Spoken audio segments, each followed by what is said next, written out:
le projet de Racines et Papillons est né d'une conviction de ramener le lien sensible à la nature au cœur de nos vies, au cœur de la vie des enfants et de la vie des adultes qui accompagnent les enfants. Ce mélange, c'est de l'argile avec de l'eau. C'est une rencontre entre une élue, Sabine, un projet associatif que je porte, et une forêt. On cherchait avec le Club Nature un lieu où poser les ateliers dans la forêt depuis un moment déjà. On était nomades dans le pays du Mont-Blanc, avec notre sac à dos, nos rondins et le groupe d'enfants. Et la rencontre avec Sabine a été déterminante pour poser les racines des ateliers dans la forêt et de l'association Racines et Papillons, ici, au Sentier des Graniteurs.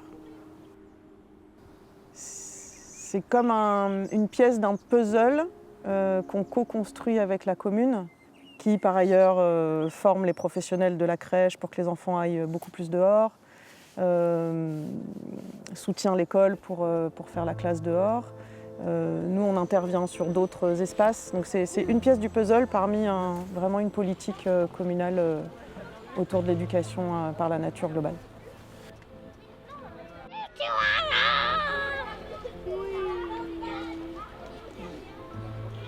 Ça, c'est aussi un des traits de caractère de Combloux, c'est qu'on s'autorise à expérimenter et à avancer chemin faisant. Ça veut dire que si une élue est convaincue d'un projet et qu'elle arrive à gagner la confiance de l'équipe, eh ben on fait, on avance et on voit si ça fonctionne. Et s'il y a matière à faire grandir, à réorienter ou tranquillement à arrêter, quoi. Et enfin, moi, c'est la première collectivité où je ressens ça vraiment, quoi. Les filles, vous pouvez repasser derrière moi pour le jeu, c'est plus facile.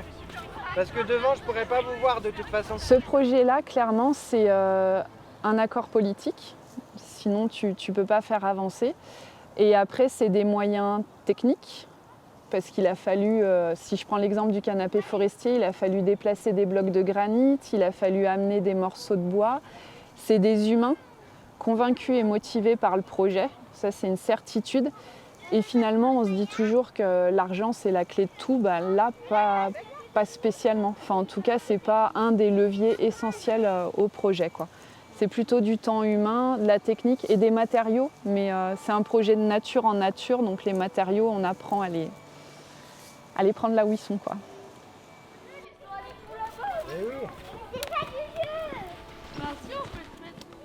Un lieu comme ça, c'est vrai qu'il y a quelques années, on n'y attachait pas beaucoup d'importance. Aujourd'hui, c'est des lieux qui sont importants parce que ça permet aux gens de se rassembler. En Haute-Savoie et sur nos montagnes, on a beaucoup de propositions d'activités tournées autour de la neige. Et ce qui se passe pour la commune avec le canapé forestier, le club nature et les propositions de Racines et Papillons sont vraiment en lien avec la reconnexion à la nature et donnent une nouvelle approche de passer du temps en nature sans avoir une activité de course, de vélo ou de ski. On se réapproprie aussi le temps d'une autre façon.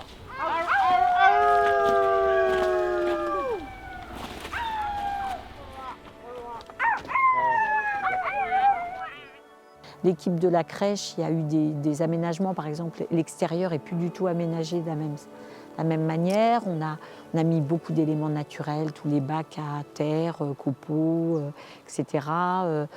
Donc il y a l'achat de ces petites combinaisons pour sortir par tous les temps, le fait de sortir beaucoup plus facilement aussi. Et du côté périscolaire, c'est par exemple là de voir cette équipe qui progresse, et on a déjà 2 membres de l'équipe qui ont envie de s'engager même dans une formation beaucoup plus intense avec passeurs de nature, voilà, d'aller vraiment plus loin même à titre individuel que ce qu'on pouvait leur demander au départ, et qui sont vraiment intéressés. Et voilà, il y a aussi l'école il y a eu un projet toute l'année, donc toutes les classes de notre école publique ont fait l'école en forêt. Je pense que c'est un endroit qui fait bouger les lignes, ouais. Ça fait réfléchir quand on vient là un petit peu. L'autre jour, on a fait, c'était pas l'inauguration, mais bon, présentation un peu de ce qui avait été fait. On s'est tous assis au niveau du canapé forestier. On est tous là, il y a un peu de silence et tout le monde réfléchit un peu, médite un peu, et je pense que ça fait du bien aussi et ça peut apporter quelque chose. Ouais, je pense que Ça peut emmener du feu ailleurs dans la forêt. Ouais, ok. Et on dépasse pas la petite ligne rouge et on prévient quand on veut mettre un morceau de bois dans le feu. Ok? Les actions de sensibilisation, les gestes éco-citoyens, c'est important. On les fait depuis des années. Tous les services enfance les font, ces projets-là. Mais ça ne suffit pas. Il faut qu'on aille bien plus loin. Et en fait, là, ce modèle-là, et c'est pour ça qu'on s'engage très fortement, parce qu'on a envie de rayonner aussi, d'intéresser d'autres communes et de se dire, oui, ce n'est pas que le monde associatif qui doit s'emparer de ces questions-là. Nous, les collectivités, on a une responsabilité parce que les enfants, on les accueille tous, nous. Tous les jours, on a tous les enfants, les petits, les moyens, les grands. On les a dans nos locaux. Donc, on a les moyens de travailler. Et c'est notre responsabilité d'aller beaucoup plus loin que juste des actions de sensibilisation.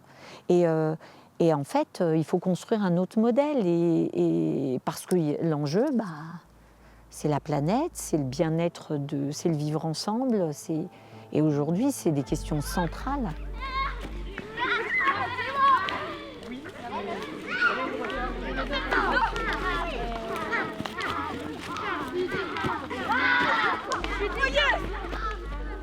Si on n'a pas quelqu'un qui est motivé et puis qui y croit au début, ça ne se fait jamais, des projets comme ça. C'est parce qu'elle, c'était vraiment son truc, voilà, elle y attachait beaucoup d'importance et elle y croyait quoi, à ses projets. Donc c'est pour ça que on en est arrivé là. Si on n'a pas quelqu'un qui croit beaucoup au départ, et ben finalement ça ne se réalise pas.